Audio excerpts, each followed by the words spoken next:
Dito mo talaga sa kalsada makikita yung totoong buhay. Dito ko nakikita yung mga talaga buwabanat ng buto. Mga nagsasaka, deliver, mga nagka-construction. Hirap talaga buhay nila.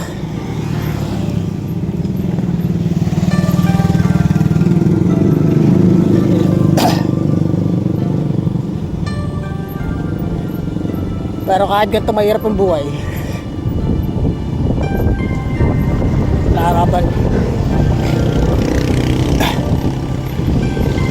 Mas matitiis ko pang kumain nasa tamang paraan kinuha yung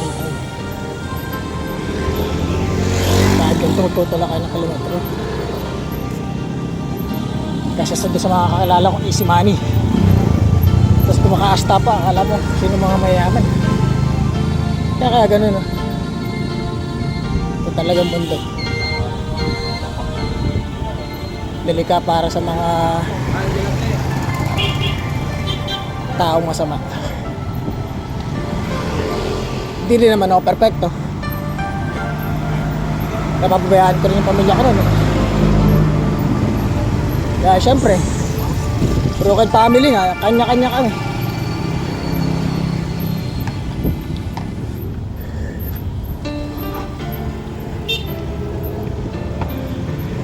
Ganyan nga siguro talaga buhay.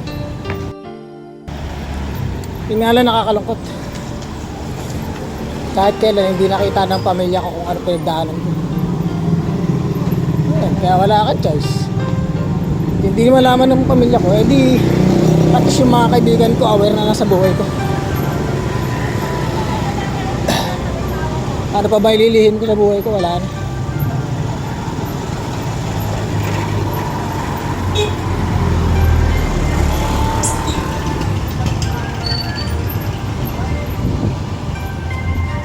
Kung makita naman nila yung kalagayan ko, wala naman. Sana siguro kami na natitigisan. Mahirapan ka man, mapahamak ka man.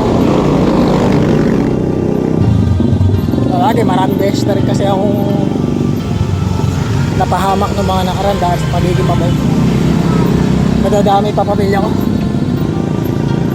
Yun lang nakakalungkot.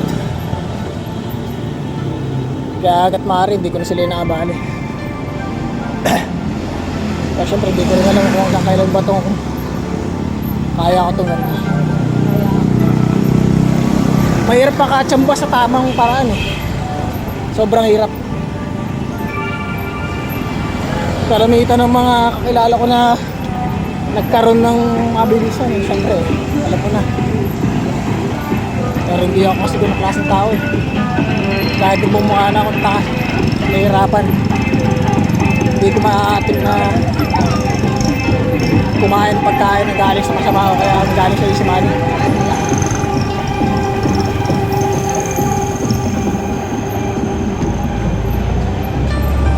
Kaya doon sa mga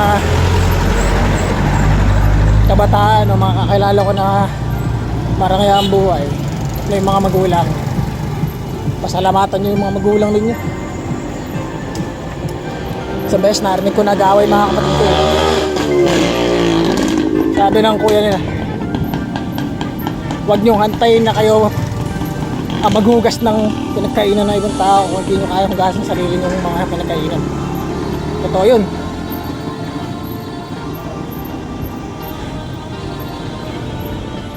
Kaya matuto kayong gumana at respeto, lalo na sa mga naghahanap buhay ng tama at ng patas. Yun lang. Malayo pang tutulak ko. Ilang kilometro pa. Exercise malala. Yan muna kayo. Kung may mga kaibigan man ako na parehas ng sitwasyon ko,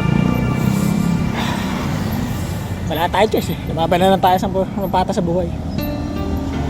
Malay natin magdamati dyan pagpalain tayo. Pagod. Ilang kilometro na. Ilang kilometro pa. Kasi sa totoo lang, wala na natitira sa akin kundi pride ko na lang.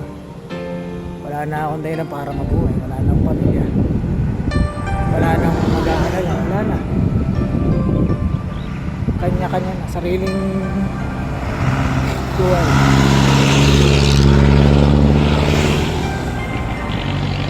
Ayoko na kasi humingi ng tulong hanggat makakaya kung hindi na sila makakaya.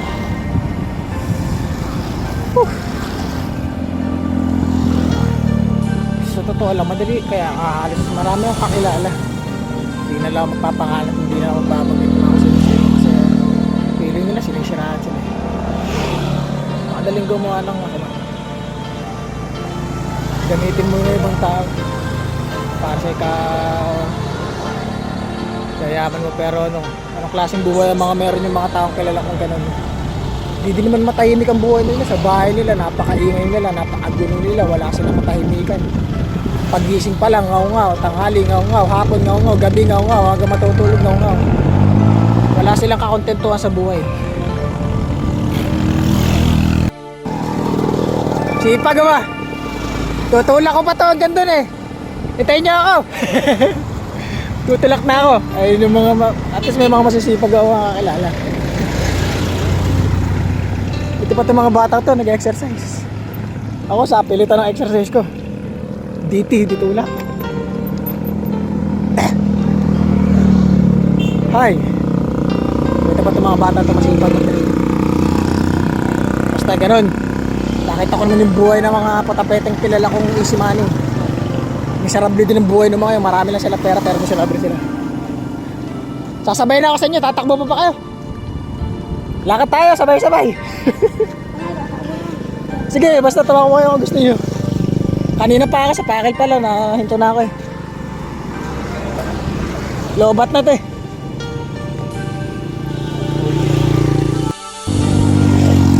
Kahit kailan hindi ako naingit sa mga kakilala ko nag-easy money. Kumpara ko sila doon sa mga kakilala ko nagsumika para umangat kaysa sa kanila na nag-easy money. Napakalaki yung pinagkaiba. Yung mga nagpakahirap na umangat, simple lang sila sa buhay. Di pati sila madamot sa kalaman. Siyempre binuno nila sa tiyaga yun eh. Yung mga kakilala ko easy money, ang mahilig pa magsiyabang. Akala mo, pag tinanong mo naman kung paano nila nakuha yun, basta, secret. Hindi ka pagdadamutan ng tao nagsisikap kumpara sa daong nakuha sa madali. Patikita mo sa mga galaw nila kung anong klaseng mga tao sila. Yung mga easy money, kung kumpara mo sa mga nagpakahirap, malaking malaki. Kaya kung kayo naingit kayo sa mga ganun, huwag kayo maingit. Maawa sa kanya mga miserable na kami.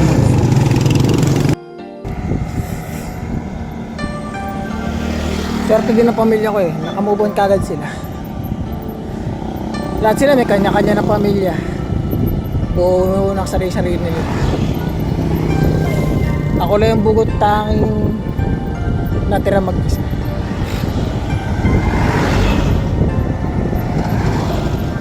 Ewan ko. Kasalanan ko ba bang na ako yung lubos na nasaktan sa mga nangyayari sa buhay namin. Masama pa pala ako tao dahil nasira pamilya namin. Hindi ko matanggap. Ganun. Kahit gaanong katagal, pag ikaw yung nasaktan, mahirap talaga mag-move. Madaling sabihin yun sa mga tao, hindi nila naranasan yung pinagdaanan mo.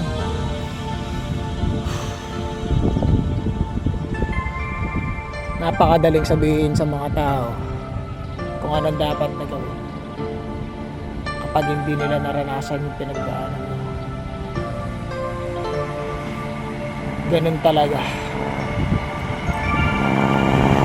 Kaya papayo ko lang sa mga kaibigan ko, yung mga talaga naging kaibigan ko naman, alam nila matuto silang bumasa ng kapwa-tao nila para malaman nila kung ano ba talaga yung pinagdaanan at respeto natin sila, wag husgahan.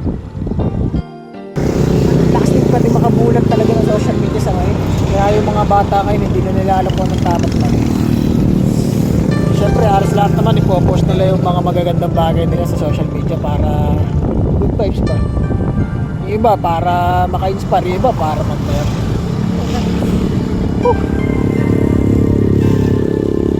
Hindi rin makagaya kung mga si Raul na nagpo-post ng katotohanan ng buhay. Ano ba nga naman kasing tawa pala ng mga tao na nagpo-post ng katotohanan ng buhay. Hindi tayo. Dalawang account ko parehas hindi naka-monetize.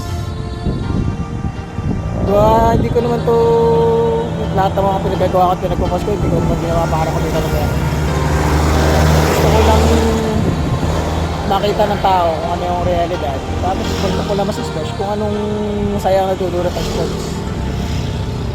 Matagal ako hindi gumawa ng mga ganito kasi meron mga taong di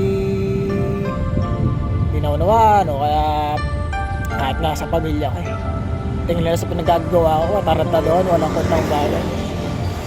Sa kanila yung pananaw yun,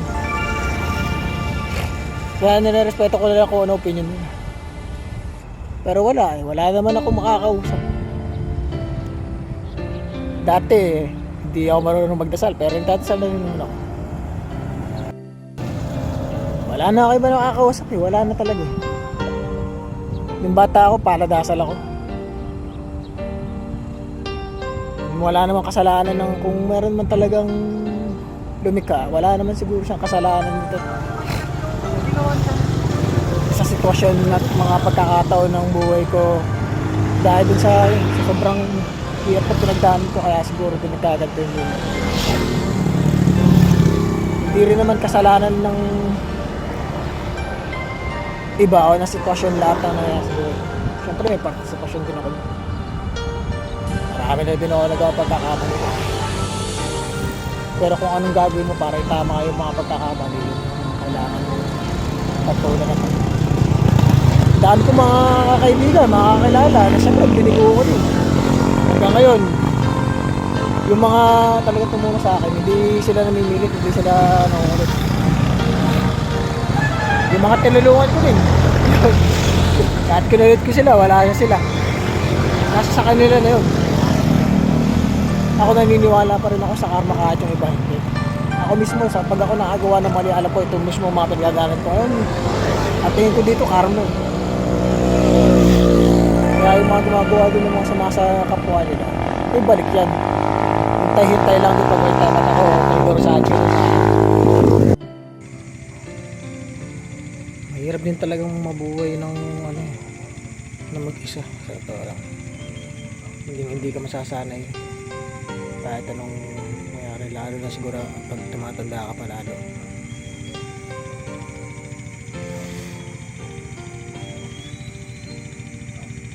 Hindi kasi ako yung tipo ng tao na hindi ko kaya yung pakiramdam ng maging pabigat o kaya sinusubukan. Masakit maramdaman ng isang tao na gano'n ang kanyang buwang sa mga taong mahalaga sa kanya, kaya mas pinili kong maging mag-isa. Pero ang hirap talaga, gusto kong umuwi sa amin pero ayaw lang ang papalit mo. May magagawa pa ba ako?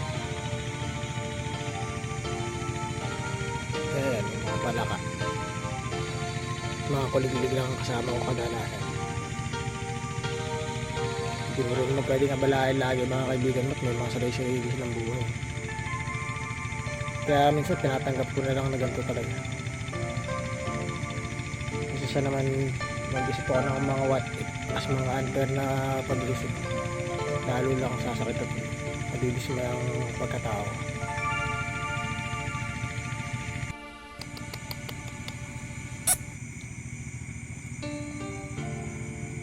At least meron akong bantay. Mahihain nga lang.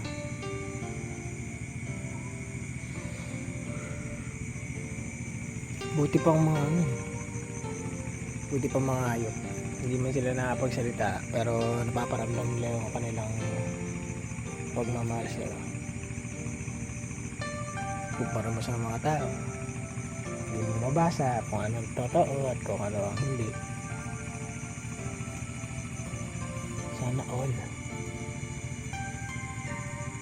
Palaboy na rin ito. Yun lang ang lamang ng mga palaboy na kagaya namin. Yun nga lang, laging gutom. Pinahali lang ako ngayon kahit pa paano, magkaroon ako ng sideline. Pero ang hirap din talaga ng buhay na laging gutom. Huwag ka talaga mahirapang mag-isip. Pag walang laman ng tiyan mo, pag gutom ka, pag wala ka makain, mahirap talaga. Mahirap ang buhay pag mag-isa, palaboy-laboy.